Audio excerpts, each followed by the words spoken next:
You want to go ahead and intro this thing? Yeah, I'm ready now. I'm ready now. All right. Help us out. All right, guys. We are back. I am Chris with Canine Coaching with Chris. I'm here with one of my best friends of all time, Evan Stewart of K-Pro, and his amazing wife, Heather, behind the screen here. Today, we have another beautiful topic. We are going to tell you everything, maybe not everything. We're going to tell you some things that you need to know and you need to think about when you have a dog with maybe a little bit of extra sensitivities. Basically, what do you need to know about your dog and how they view the world based on who they actually are as an individual, right? Yeah. And we talk about this scattered throughout all of our shows, right? Today we're going to really kind of hone in on the individuality of your dog. I like both words. Two things first. Buddy check. Yeah. How are you? Man, I'm a little better after I skipped my pre-op appointment the other day and decided I wasn't going to have hand surgery for a while. Like, I am freaked out, honestly. So they told me that I have to have carpal tunnel done in both hands. And I am, like, really freaked out about it because as I have done research around that, like, 1 in 10 people are like, I wish I would have never had the surgery. And for me, that's, like, too much. Right. And I'm like, yeah. I think in the job that we live in where, you know, our hands are absolutely integral to everything that we do. Right. Our hands, and we're going to talk about this a little bit today, how important our hands are, I'm sure at some point. Right. Like, but our hands are the instruments by which we communicate with these animals. Right.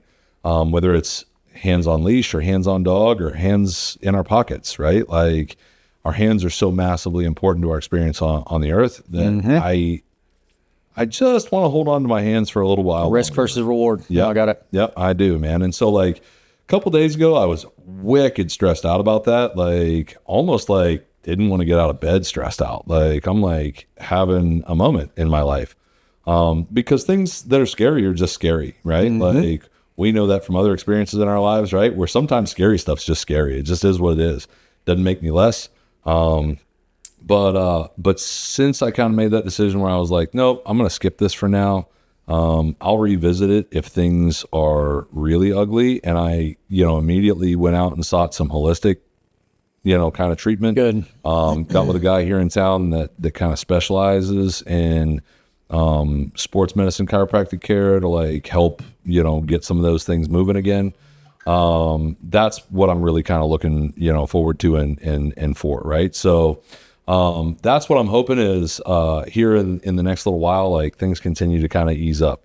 Additionally, there are other stressors in our world that have affected our families and are affecting our streets and our communities that I can't tell you I'm not stressed out about. I think that I would join with a lot of my friends. And saying that, what's happening in our country right now is unprecedented in our lifetime, and it's not welcome. Those of you who are out there that would disagree with me on that, I understand entirely, and you're more than welcome to your opinion. I'm not mad at you. But what I'll tell you is, my friends and I didn't fight and die so that we can have masked men run our streets like the Gestapo. And if you think that they're here for you, you don't know our good Uncle Sam as well as you think you do. So, that's kind of where I'm in a buddy check moment, man. I'm in this place of, I'm good at home. Things are great at home. My wife loves me. My kid is getting bigger and cooler every day. My dogs are fantastic. And this puppy that I'm bringing up is, he's going to be fun to watch for a long time. I'm telling you, he's his own guy right now at 4 months old. And I'm like, buddy, you're starting to make some choices. I'm watching the lights come on in you. Even the ones I don't like to come on where I say, oh, come here, buddy. And he goes, don't think so. Right. But societally, politically, I'm pretty fraught. And I'm glad to push this carpal tunnel thing down the road a little further. Right? I just really am. While I have some discomfort, it's not all the time. Right. And while the nerve study was like, oh, you have severe carpal tunnel and your hands are going to die. I'm like, well, they're not dying. Right. And it may be uncomfortable, but, from time to time, but I think I'm just going to push off for a little while. How you been, bro?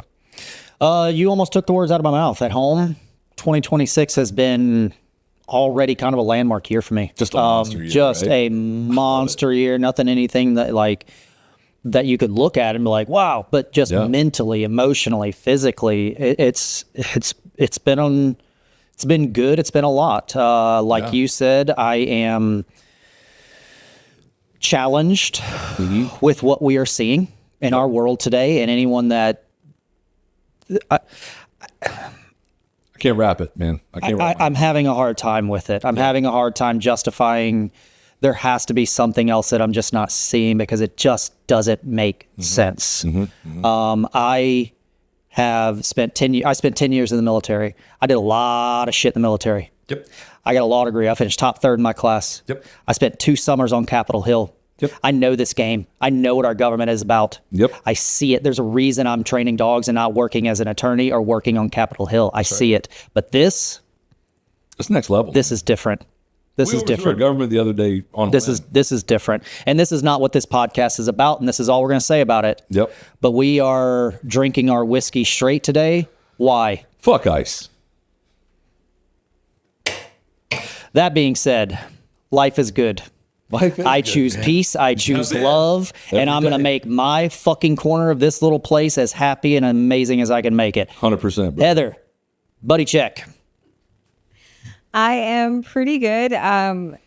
It looks like ice has left New Orleans, so I'm feeling a little bit safer now because I might be white passing most of the time. You're kind of brown. Still half Cuban. You're kind of brown. I shouldn't have said that on air, should I? I'm sorry. So I was a little nervous about it, don't get me wrong. Damn white guy. And then my second collection is coming out this April. I don't have the exact date. It's looking like Oh shit, that's amazing. But yeah, it looks like April 13th. Yeah, hell yeah, that's amazing. I cannot wait. New published book, so that's amazing. About that. So yeah. Well, thank you for sharing. Share our whiskey with us, please, sir. All right, man. So I ran into this whiskey, I think, in one of the places down in the city that was considered for a Michelin star last year, right? Oh, nice. And I had a wonderful, and I'm going to give them a quick shout out. It's if you're in New Orleans and you want just an absolute experience for sushi, there's this place down there called Kenji, and you walk in, and the only word you need to know is omakase, which means I trust the chef. Nice. Right? And so, and they come out with, like an explanation with each piece. They tell you everything, the whole 9 yards of like a gourmet experience.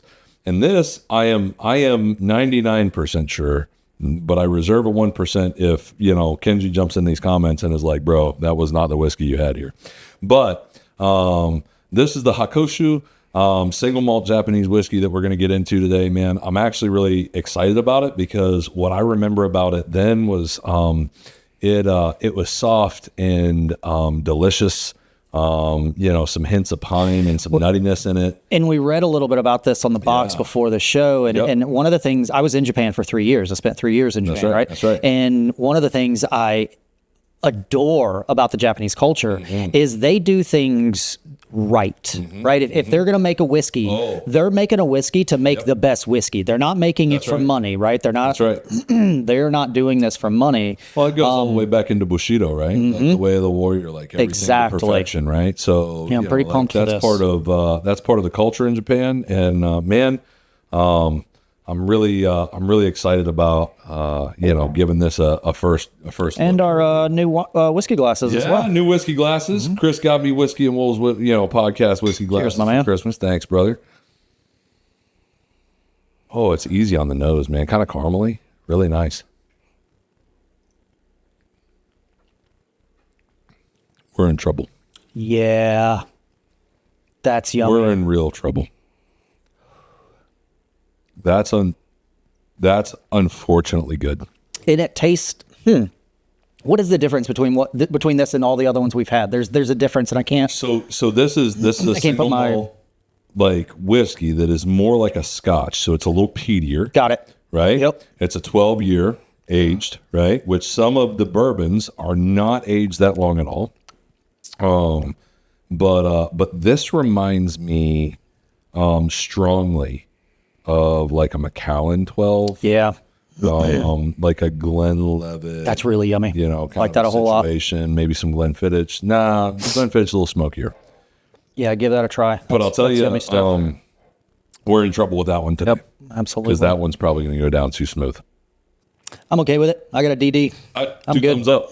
I don't have to go anywhere. So, all right. So let's get into this today, man. So we're talking about, how does a dog see the world? Like, how do they encounter the world? And you're right. We've talked about this here and there, but like really getting into the biology of it. And I'll kick this part off if you're good with that, because like, this part I get like kind of nerdy for, right? So like when you talk about the sensory suite on a dog, dogs have senses that are super acute, right?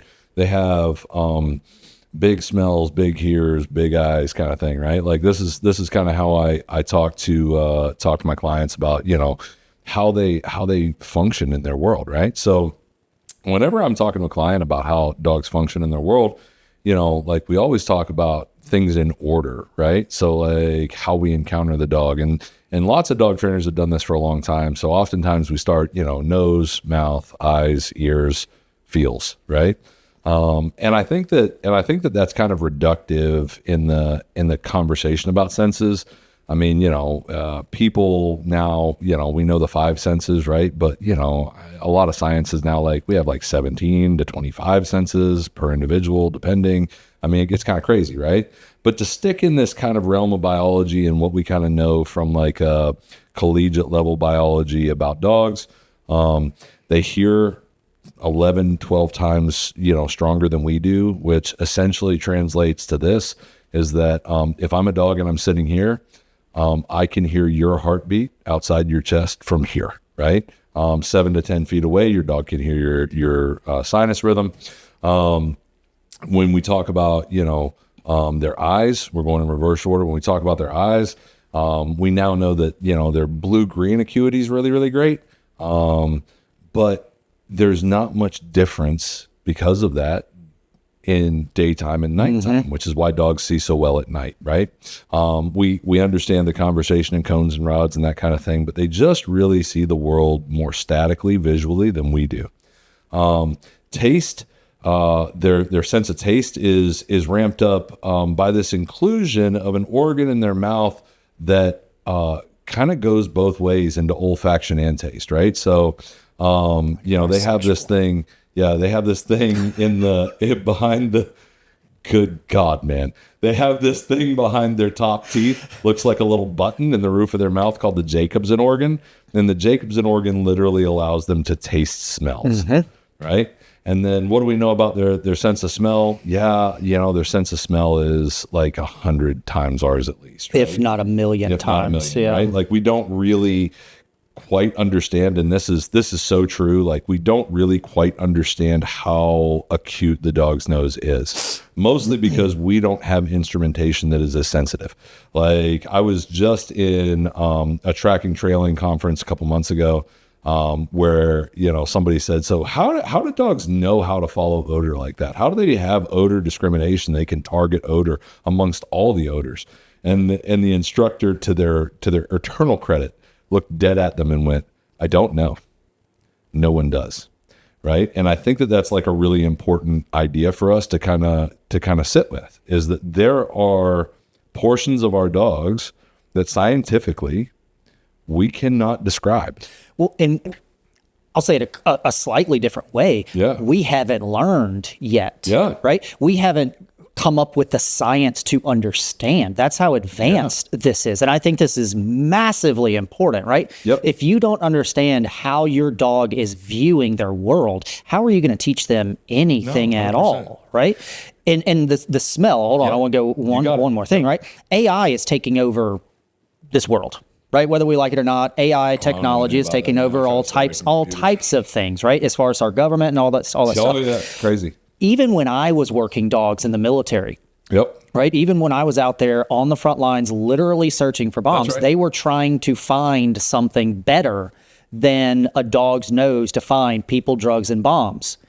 It's 2026. AI is taking over everything, and we still are relying on dogs. Why? Because they're more powerful than any other technology we have. We have sniffers, right? Like we have NBC sniffers, right? Like nuclear, biological, chemical sniffers. All of these things, that dog's nose is still more powerful. And that's not a trait singled out to military working dogs. No. That's dogs. That's dogs right? in general. Now, some of these dogs have a higher threshold, a They higher have- tolerance, they have all of these thresholds, things, that right? kind of thing, same as we do. But Yep. but that doesn't change the fact that your Yorkie or your lab is experiencing a world that you are just not even aware of. 100%. And then to hit that last sense, right? That sense of touch, that tactile sense that we share, Yes. and really like prize in people, right? Like our ability to, feel the breeze over our skin on a sunny day on the beach is like one of those things that everybody wants, right? Dogs just have less of it, right? Like they, like most dogs have I would call it different, but like they have less of what we consider as a tactile sense. They deal with pain better than we do by and large, right? That's why like you can watch a dog get bit by a mosquito and just walk away. I've seen a dog get shot by a weapon and run back to their owner. Run back to the owner, right? Yep. I want to parse that out a little bit. I want to put a little caveat into that. Get it, dude. I think you are correct, right? I see a lot of dogs that really do not want you to touch them. They just don't. Whether it's mostly like strangers and people that they're not their person. Dogs don't want you touching them for the most part. Right? All dogs are different. There is a biological need, Maslow's hierarchy, right? Yeah. Dogs do need physical touch from humans. They have been bred to need that physical touch. But it is worth talking about for sure, right? In the sense that, like, one, not every dog wants to be touched. Not every dog has the same level of need for human touch, but there is a need for human touch. So that goes right back to our point, and the point of this entire podcast is know your dog. Know when they want to touch, when they want touch. I have a little schnauzer right now. I have a mini schnauzer. I have 2 mini schnauzers at my house right now. And one of them, I don't mean to sound any weird. I don't mean to disparage anyone. This dog is almost like an autistic child. Ooh. Because I had an autistic nephew, and he just despised being touched, right? He was very loving, and every once in a while he would come up and give you a hug, but he did not want you in his space, period. And that's kind of how one of these little mini schnauzers are, is like if she wants to come up to you and receive love, she'll let you know. But if you reach down and pet her, no thank you. Yep. Absolutely not. And you can see her like, on her time, yeah. It's odd. So, and there too, this is relevant and important as owners. Can I stop you just briefly? Because you did a thing I want to point out. You did a thing where you mimicked the dog bracing for that touch. And I think I want to stop there for just a minute, because like if you look down and you reach out down to your dog and you see them like blink or squint or lower their head and brace in for that touch, your dog doesn't want to be touched then, even if you're in a great relationship with them. And that is a massive point. Thank you for that. Here, I want to share a personal story, it directly related to that. Yeah. We talk all the time. One of your favorite things to say is train happy. Yeah. Right? Yeah. I live with dogs 24 hours a day. I'm not happy all the time. Nope. I try my best. I do my best. Yeah. And there are times that I have begun to recognize where I am not in the right headspace, right? Right. I'm not happy. I'm doing my best, and I'm trying to give this dog, and I'm not being an asshole, but there's something, what I right? can, yeah. This dog, as you pointed out earlier, can hear my heartbeat. Yep. He's privy to, or she, they are privy to things that I'm trying to hide from them, and I'm not hiding. No. Right? So what I have recognized is when I go to touch a dog and I'm in that space, I see that jolt a lot more than if I'm in a really happy, positive place emotionally. Because you're giving That's that not energy, to buddy. exactly, and that's not to say that I don't have a relationship with that dog, right? That dog that is wincing when I come to pet him, it's not because he doesn't like me, it's not because he doesn't love me, it's not because it doesn't trust me, any of those things. Right. It's just I am putting something out there that they feel that I'm not aware of. Well, when we were prepping for the show today, right? Like, because we do a little bit of prep, guys. I believe it or not, like we don't just jump on here and talk about random stuff and drink whiskey most of the time. Most time. But in our prep today, like I was telling a story about, your dog Sid, who's been on the show, and he's a great dog, and I love Sid. But like one of the times I came to visit you, man, I must have just had like a bad day, came in hot. Sid was not having my BS that day. Sid can pick up some energy, man. Yeah, man. That You know dude what I mean? He knows was energy. just not having yeah. it that day.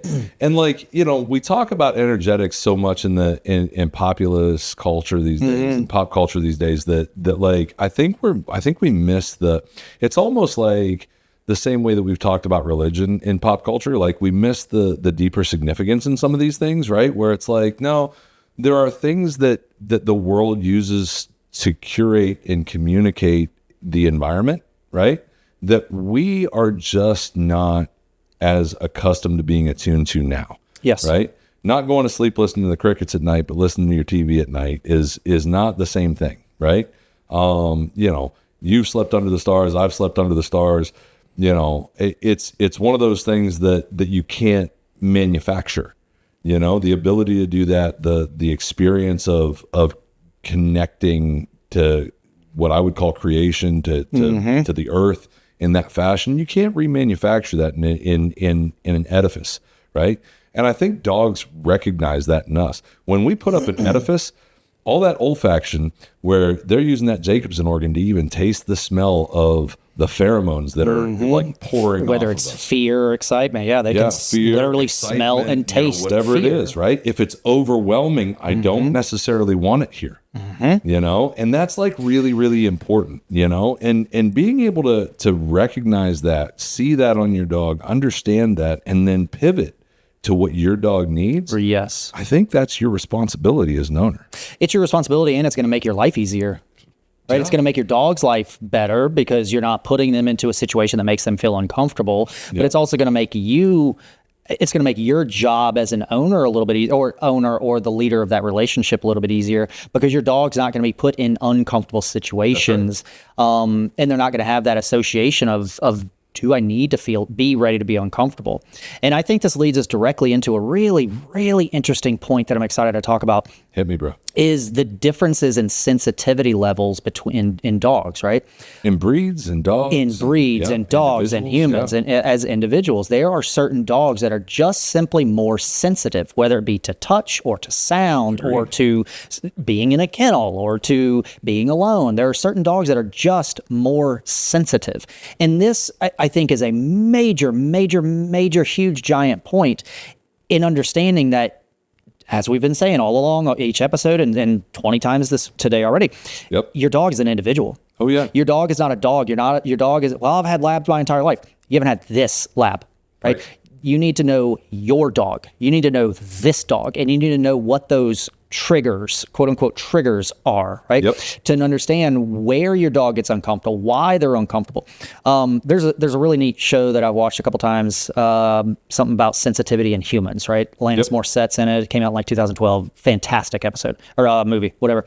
What I found super interesting about that show, and the reason I bring it up, is they say 20% of humans are what they call ultra sensitive. It's across the board 20%. But what they've noticed in the animal kingdom is that 20% runs across the board.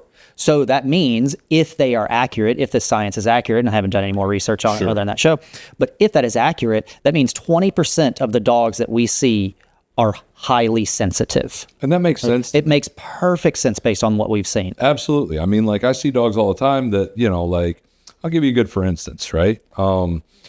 Rough play with one dog is welcome. Beautiful example. Right? Rough play with one dog is welcome. We're, wrestling, pushing, pulling, dog's coming back. He's mouthing on me. We're having a great time, like, he's not hurting me. I'm not hurting him, but like, I can do things like push him back and he slides back across the floor and comes and barrels back into me, and we wrestle, and then we tussle together, and I might even, like, as he's goofing around, I might pull on his tail a little bit, or pull his scruff over here, or do something silly with him, right? I might push him. He might jump at me, and I might push him to the side to get him off of me. I might push him to the other side, right? Like, hey, you missed me again, right? Like, I might be rough play with some dogs, and some dogs, like this puppy that I've got right now, he's like, oh, this is my favorite dog. Greatest thing of all time. Greatest thing of all time is rough play with dad, right? Meanwhile, right, I've got my female ghost. No. Right? Like, you go to rough play with ghost, you're gonna get bit probably. Like, it's not in her repertoire. She's not comfortable in that kind of even facetious conflict with people. She's like, no. I protect people. It's what I do. And I want loved, and that's it. And that brings up a really, really good point, in that if you don't know your dog, right? If you don't understand these little idiosyncrasies that we're talking about, it may look as if your dog is enjoying themselves out of appeasement, right? You are very familiar with that word, as I am. Yeah. There is a lot of appeasing behavior that looks like they're enjoying themselves when really they're begging you to just please don't leave hurt me me. alone. Please just don't hurt me. Just don't hurt me. And that's a big difference than enjoying themselves. People think whenever their dogs lick their faces, right, that they're like, oh my gosh, she's so happy that I'm here. Appeasement licking, Licking, smiling, lipping. Is an ethological known variable in science, right? Where like puppies will go up and lick the chops of their older dogs, right? Like whenever I first brought this puppy home and I introduced him to Mr. P, right? Like Phantom, he was like, bro, Phantom stood there, statuesque, necked up, being the man that he is, right? Beard's on the mic, right? But he's doing his thing, right? And the puppy comes over and just starts licking his lips, licking his face. And that's important. That's important for rapport. vocalizing, It's important right? for showing, hey, I respect you. I trust you. Respect, trust. I'm not trying to do anything silly. Absolutely. You know, like it's this handshake that says, hey, I am not a threat. I'm not a threat to you. Please don't be a threat to me. Yep, right? absolutely. It's this both exhibition and ask. And dogs really do truly understand the different nature between dogs and humans in our relationship, right? so, Which is why you and I both say all the time, you do not need to be the alpha of your house, period. No. If you're being an alpha, you're being an asshole. Probably. So you don't need to, because they already understand that dynamic. But as I've said multiple times, dogs don't necessarily easily fit into our households, right? And this is why, because their communication styles don't match ours. So massively different. Specifically, if you have children, which we did a whole episode on that episode or two ago, right? About how the communication style between dogs and the communication style between children are almost at direct conflict. Yep. The communication style between dogs and humans is not in conflict, but it's not exactly synced either. Not smooth, yeah. And we, as humans, the leader of this relationship, we are so damn busy. And we have so much going on, and our lives are so complex that we, most of the time, do not take the time to get to know our dogs individually and see, okay, what do you need from me? What are you communicating to me right now? And I promise you, if you take the time to do that, your relationship will change. Your relationship with your dog will change. Your relationship with your significant other will change. Your relationship with humans will change if you take that time to understand a different species and what they need from you based on what you have to give. Whew. Yeah, man, you just said a thing that I think is becoming more and more prevalent in culture, but is so massively important, is the idea that it's not about what we can get from something, but what we can give. Right? Like what we bring to the table. In relationships, it's what I bring to the table in my relationship. If I want a smooth and easy relationship, I better bring smooth. You better be smooth and easy. Yeah. You know what I mean? Like if I want passionate and romantic, right? I better be passionate and romantic. Break out that lube. I can't expect. Watch it now. I can't expect. Oh my God, bro, you broke. I'm on it today. No, dude. I can't expect. That's the next T-shirt. But like, I can't expect that, there's going to be heat and passion in a thing that I didn't come to the party with heat and passion for, right? Like, and that goes into your personal practice of any vocation, anything that you're doing. One of the things that I think is interesting, people for years will look at individuals and go, man, that person's so charismatic. They're so good at what's going on. I just want to be next to them. One of the guys that I don't know if this person's controversial or not, but like one of the guys that comes to mind is America's guru, right? It's Tony Robbins. Everybody since I was a kid wants to stand next to Tony Robbins somewhere going, that guy knows what's going on, right? And it's like, that guy pays attention a lot. Mm-hmm. He's got no formal training anywhere. He's a charismatic speaker, and he has something to say because he pays attention a lot, right? And that kind of attention, like really in my mind, builds not only relationships, but it curates environment as well, right? Like the kind of attention that you pay. It's so funny. Raising a young man right now, I'm looking at him all the time going, devil's in the details, pal.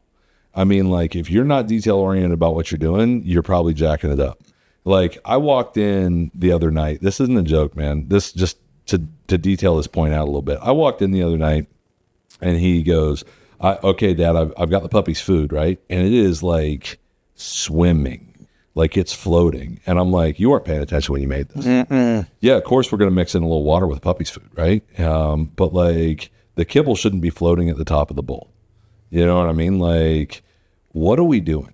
Right. And he goes, oh, and I'm not having it right now. You know what I mean? Like, if you're not paying attention, you're not doing the job that I asked you to do. And if you're not doing the job that I asked you to do, I'll do it myself. It's not a big deal. I'm not mad at you, but like, you have to understand the detail matters. One of my favorite sayings, or one of my favorite, I guess, thoughts, I don't know how to say this really, but, and you said this phrase multiple times, paying attention. Yep. You are paying your attention. I'm giving pieces your of me attention is a currency. Yep. And what do you get when you give away currency? Hopefully something in return. You get something in return, right? And so one of the things one of the things my program is actually built on is paying attention, using your dog as an excuse to learn how to pay your attention to this thing. Because you know the easiest way to get your dog to ignore you? Pull out your phone and stare at your phone. That dog is out. Yeah, out of there. Perfectly. We immediately. Talk about this in operant conditioning, right? What's ignoring anything? What is that? On 4 quadrants, it's negative punishment, right? Everybody always calls me and says, I don't want my dog negatively punished. I said, okay, I won't ignore your dog. I promise. I'm your dog trainer. I'll never ignore your dog. And they go, what do you mean? And I'm like, you said you don't want negative punishment used with your dog. I won't ignore him. I promise. You know, and they go, and I'm like, see, we're not having the same conversation all of a sudden because you didn't understand the detail of operant conditioning before you began the conversation, you know? And if you didn't understand the detail of operant conditioning before you enter the conversation, you're not even using words that you understand.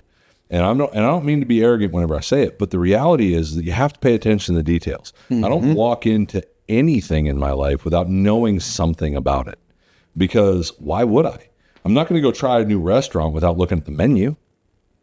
Right? So many people call me and go, hey, can you fix this in my dog? Why did you call me and ask me? Let me ask you some questions. What's going on with this? Oh, I don't know. What's going on with this? I don't know. How does your dog act whenever he does this? That goes, I mean, we wouldn't be in a job if people weren't the problem, right? Because dogs don't really have a problem. Dogs are going to be who they are, right? Dogs need to learn boundaries. Some dogs are a little cracked. Oh, yeah. Sure. I should. Yeah, some dogs are I should put a emphasis on that. Dogs don't have a lot of problems. Right. They're doing what they. They're doing what they. The happiest. They're doing what they do. Right. Like every time I see a dog, he's kind of like, I'm cool. The humans are, quote unquote, the problem. Yep. One of the things that we're dancing around that I think is fascinating to me. We are, and I think I've said this before, we are smack dab in the middle of a massive shift in dogs, right? Oh, yeah. We are moving from the idea of pet ownership to pet partnership. I was going to say, you're going to Edgar Casey on me, man. You know that thing he said? Pet ownership to pet partnership. This is a partnership, right? The idea of owning your dog, it just doesn't jive very well. This is your best friend, right? This is your partner. You are the leader of a relationship in a similar way. I chose to spend this amount of my life with. And so getting to know your partner will only make the partnership stronger. Yeah, absolutely. Another idea of this topic, another subset of this topic. We talked about their eyes, their ears, their biology, right? We talked about how they view the world. That is colored by what they have been through. Similarly to the way that our views on the world are colored by what we have been through, right? Your dog's past matters. Your dog's trauma matters based on how they view the world and how they see information. So there's an interesting book out there that my wife read that, you know, take it for what it is. If she read it, chances are I know what's in it without reading it because, man, she's a storyteller at heart, right? And there's this idea out there that's floating around in the zeitgeist these days, especially on the backside of this book called "The Body Keeps the Score." Love that, right? And the idea that trauma is somatic is really important, right? Like I've said for years that mouths are so smart that whenever you're in training, one simple mistake can take a lifetime to undo. Because they store I've seen it, right? They store it in their body. And so like in the way that I've articulated that for a long time is, man, you know, you step on their tail once in training and they're butt shy for life. You jam them. Yeah. You jam a new dog. Once and, done. And the dog's like, I don't want to bite anymore. Jam them meaning you give them a wrong bite. Yeah, give them a wrong bite, right time. You know, decoys out there that, you know, like know what this shirt is, they're going to know what this is, right? But the reality of the situation is if you make a dog uncomfortable, they're going to store it. They're going to store it, yep. And understanding that, especially in shelter dogs, right? One of the things, though, with that said, that I always tell people who adopt dogs is don't make up stories for your dogs. It doesn't help them move on. Mm-hmm. It only helps you cement in their trauma. Yep. Right? So it only locks them in their pain. The biggest thing for me is understanding that, you know, I also think in a body keeps the score way that trauma can be stored in the body generationally and passed through the genome. Right? That's an interesting idea. I agree completely. I've never related that to dogs. Which is why sometimes, and so this is where I come in at it, where sometimes our working dog lines, right? Everything else flows. Why would that not? Blood in the world, right?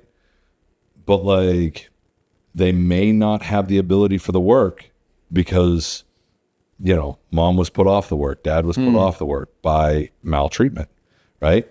We've been in working dog kennels. That's interesting. And especially based on what we were talking about earlier, right? Yep. Like, yeah, you kind of rocked me there. Yeah, that's interesting. So both of us have been in working dog kennels. Hear me out for this for 2 seconds, right? Both of us have been in working dog kennels. Both of us have seen dogs that we wish had better treatment. Quite a few. Right? That's the nature of the industry of working dogs, whether we like it or not, right? We have this, especially here in the United States, we have this kind of worship of the working dog to a certain degree in certain circles where it's like, oh my gosh, police dogs are the coolest thing ever. We like to see, you know, and take this for what it is. We know because it gets millions of views. We like to see whenever a working dog, you know, falls in the line of duty and is treated like a person for that sacrifice. We like to see that they are cared for at the end of their watch in the same way. Oh man, it hurt me. In the same way that we are, right? And I even like the respect that comes and the honor that comes along with that for these partners that we bring into the field with us to do crazy things, right? But the reality of the situation is that we're missing that in our pet experiences. We're missing that same kind of honor and honesty of the majestic experience of the dog in those same places. Meanwhile, in that body keeps the score way, right? We're also missing in our pet dogs the fact that their predecessors have had injury and death at the hands of humans that legitimately working dogs experience as well. I've seen working dogs. There's an old adage in working dogs that says, hey man, there's kind of a cur dog in every litter, right? Like there's one dog that came out and is just a wash. Like they won't work. They're a pet.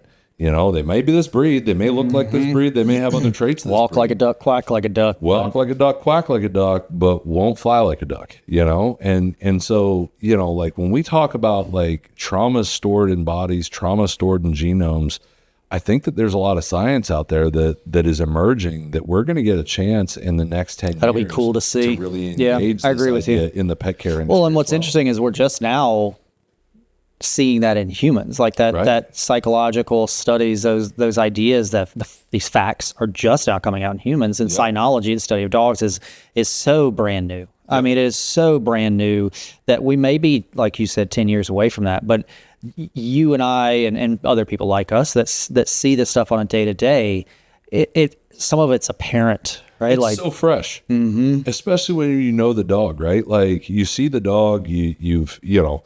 My favorite time for getting to know a dog is in like the first 96 hours of bringing the dog home for a board and train, right? So like you bring the dog home and you're like, all right, he's here or she's here, right? And you look at him and you go, okay, that's a dog. I've seen lots of dogs like you before. Now, if it's a mixed dog, I'm over there going, what breed characteristics do I see in you? Because that's going to color the way that I engage you. It's going to color our relationship. I want to understand it, right? So, you know, like you might be like a healer pit bull mix, or you might be a Catahoula husky mix, right? And like those two mixes that I just mentioned are like not what I want in my house. Absolutely right? not. I don't want either one of those dogs near me. And why? Because like these things are like, we know the breed characteristics that come with these a lot of times, and we know some of the potential traumas that may have been in the past of these, right? And it's like, man, this dog may not have the ability to really jive with me or with Chris or whoever, right? But the reality of the situation is, as we start to excavate and uncover each one of those next little pieces, we get little pieces of the puzzle that we get to paint this beautiful picture with. But without paying attention to, whether or not the dog wants petted, whether or not the dog, is affiliative or non-affiliative. Is he scared? Does he pancake every time he walks into a room that has slick floors? Like, what's going on, right? Like, if we're not, if we're not paying attention to these details and we try to paint with a broad brush, we have a potential to do more harm than good. Yep, absolutely. So, and as far as owners, so what does all this mean for an owner, right? We're talking about this from a dog trainer perspective, obviously, but I think it's relevant and important to be relevant to dog owners. Yeah. So what is all this that we're talking about? Why does this matter? What is relevant to a dog owner? Besides the obvious facts that we've hit on over and over again about knowing your dog, and it's important to know how your dog's seeing the world. Yeah, for me, one of the things is how does this whole thing paint a relationship for you, right? How do you come into relationship with trauma? How do you come into relationship with the individual dog that's in front of you? And if you can't be detail oriented enough to pay enough attention, what ends up happening is you're not in relationship. You end up in You're conflict controlling. in your home. Yeah, you end up in conflict in your home. And control is a form of conflict, right? Like let's not bones that out, right? Like if you have to control something, there's inherent conflict in that dynamic. I want this symbiotic relationship with my animals where like, man, oh man. Like, And to have that, you have to be able to let that dog be who they are. 100%. Right. And that's kind of my answer is, what does this really mean to us as dog owners, right? Outside of me as a dog trainer, I have 4 dogs in my life that are not being trained, right? Right. They're your dogs. And man. those are the 4 biggest assholes that I've ever lived with. Every one of them in their own right is an asshole. I know, I was hoping you'd spit it out, but you swallowed, so I'm proud of you. Hey. But the point is, honestly, Sydney. Sydney is who Sydney is. He is. Sid's the guy. We had Molly on here a couple episodes ago, and we talked about how perfect Molly is. Molly is perfect, but that girl is Molly. Took like 3 years to get if I there, ask didn't her, oh my God, yes, it did. Yeah. If I ask Molly to do some of the things that I asked Sydney to do, she literally just can't do it. Nope. She just can't. It's just not her. And so knowing that, I know not to put her into situations that she just can't handle. You know what I mean? Yeah, it's like this puppy that I'm bringing up, Bruvo, right now. Like he's all of 4 months old. I'm free shaping him. I'm free shaping him in shaping boxes and on, like bowls and cones and all kinds of stuff, just free shaping the behaviors, right? That's going to be a process that's going to take me a long months. time. Yep. Months. Absolutely. Yep. Lastly, one of the things I have written on our neat little board cheat here. sheet over there? Yeah. We talked about this before. Like, can you train this out of my dog? Right? Training should not, and if it's done properly, will not change who your dog is. Yeah. Right? Sydney, Molly, these dogs in my house, Goofy in their own ways. they are trained beautifully. Yep. Right? That doesn't mean they're perfect. Nope. Do they say no to me sometimes? Yes. Drives me nuts. Yep. But it is who they are. And me as a trainer and me as an owner need to understand that, like, okay, I understand that this is your personality. And I'm gonna give you this little grievance, this little thing, whatever that thing is, because I know this is what you need in this relationship, and 100%. I know you're gonna make it up. Blah blah. In the same way that you give your spouse some patience and grace when you know they need it. Right. It's very similar to that. And giving your dogs, like, okay, I know you're having a hard time, blah blah.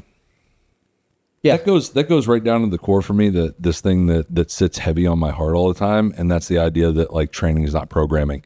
We have this thing in our society now where we have all these massively reproducible results based on the digital age and the digital world, right? And we have less grace for each other. We have less grace for society. We have less grace across the board. It's how our brains are being structured. Right? You know what I mean? Because they're being programmed too, right? Like, Absolutely. If you think that you're not being programmed to things, man, like Then you're really programmed. call me on the phone and I will tell you about yourself. But the reality of the situation is that like training, especially dog training, is just not dog programming. When you ask your dog to sit, and you know your dog's been trained to sit whenever you say sit, right? When you ask your dog to sit and he looks at you and tosses you the bird and goes, actually, I'd rather do this other thing, right? Your response to that's important, right? Like what you do next is important. And that doesn't mean that you need to go over there and go, I said sit, right? Sometimes it's like, hey, buddy, why aren't you sitting? Are you uncomfortable with sitting? And that's a massive... Are you uncomfortable in the environment? That's a massive thing that you just said. Yes, you're right. Both for trainers and for owners, because we teach people, right? Like, hey, if your dog doesn't listen, here's the corrective measure. Here's how you do it.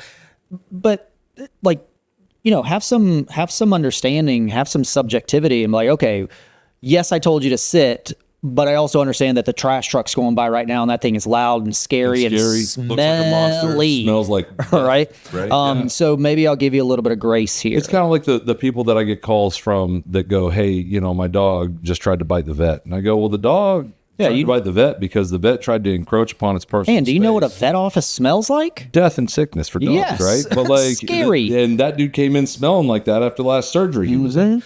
And it's like, yeah, no, dude, like that makes great sense to me. And they go, what do you mean? And I go, well, no, that's pretty normal. Well, why is that normal? Well, because they're not human. Because they're fucking scared. We are one of the only creatures that walks into a doctor's office and goes, you're a stranger?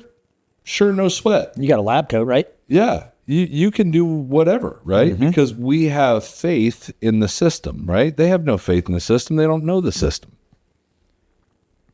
Heather has something to say. She's waving but not talking. It's very weird. I don't know why she just didn't jump in the conversation back there. Because it's difficult sometimes to do that. And then anyway, the point was I was Back there thinking like, about it. And see, there you make my point. Anyway, no, I was thinking about it. You guys were talking about it. And I'm like, I can't imagine how terrifying, even without that sense of smell, going to the doctor's office without understanding what was going to happen to me there for like... Anything. Or like to a hospital without knowing what was going to happen to me there, or like understanding that it was a hospital and what happens at hospitals. Yeah. Like that is terrifying. Yeah. And we've got a few things converging right here. Have you ever heard the lab coat experiment? Yep. I think it was Harvard. It might have been somewhere else. I don't know. We are talking about programming, right? Got a couple things merging in. Yeah. We are programmed to accept orders or words from what we deem an authority figure. That's right. Right. So a doctor, we are programmed to take those orders more easily. Right. So we walk Milgram in the freaking 50s too. Yes, absolutely. There's been tons of psychological studies about this. Right. The science is massive. We as human beings are programmed to accept authority. Yep. We are, right? But that doesn't in any way transfer to your dog going into the vet. It could not be more different, right? Yep. That you pull up to the vet and they are smelling fear. They are smelling death. They are tasting all of this shit that happens in a vet office. Yep. And they have no idea what's happening. That's right. Like, yes, of course your dog lunged at somebody. Of course they're being an asshole in the waiting room. That's like with this puppy, man. Out of their minds, terrified. I'm out there running luring sessions in the waiting room because like my vet's waiting room is long enough that I could run across it, right? And maybe we'd do an episode on that. Yeah. Right? How do we adjust dogs to really uncomfortable situations such as the vet's office? I think that's a good idea. Well, they're in there too. Like it's not like and they're being put into uncomfortable physical situations. Hey, Restrained give by me your people they don't paw, know. stand here, come stand on this thing. Let's get on this table that's 4 feet off the ground. Like everything about that is scary. Absolutely. Right? That does not. Now let me pause right there. That does not excuse not listening. Right. That does not excuse training. That does not mean they can do whatever the hell they want.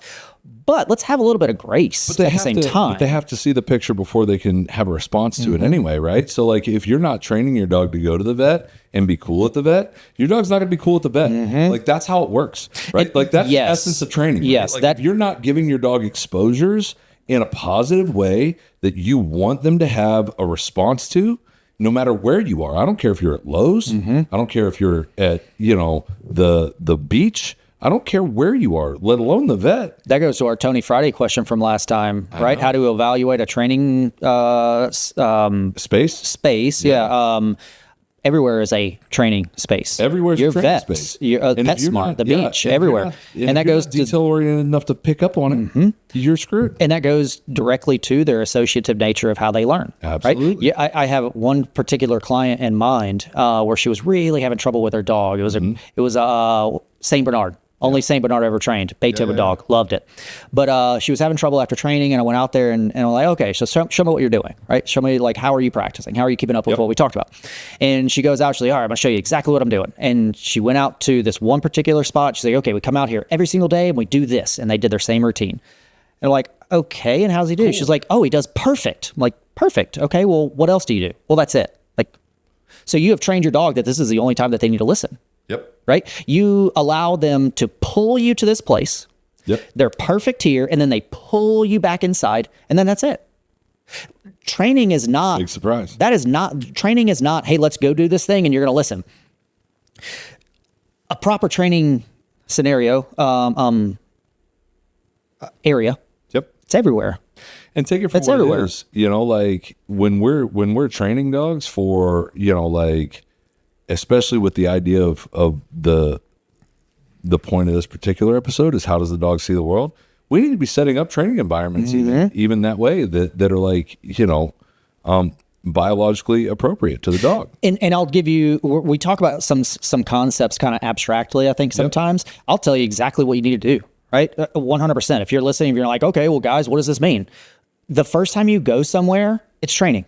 Yep. Period. 100%. Maybe the first 3 times you go somewhere, right? 100%. If you know that you like bringing your dog to PetSmart, if you know that you are going to have to bring your dog to the vet, which we all do, if you know that you're going to want to bring your dog to the beach, okay. The first 2-3 times, teach them what you expect in this location at this time, right? Spend the time in the beginning to where they know what the expectation is, because just because your dog is trained in your house or in your front yard or even around your neighborhood does not mean they're going to listen to you the exact same way when they're seagulls and beachgoers and other dogs and all this stuff. Here's one of my favorite things that you just said, whether you realize that all of that came to this or not, right? I get people that call me all the time and go, I never want to put my dog in a kennel. I think it's cruel. And I go, so when they get sick and have to go to the vet, do you want it to be more stressful for them? Because it's the first time they've seen a kennel? Because they will put them in a kennel at the vet 100% of the time. Do not be fooled. And putting your dog in a kennel is not cruel, period. No. 100% not cruel, It's just not. period. It's just not. But hear me out.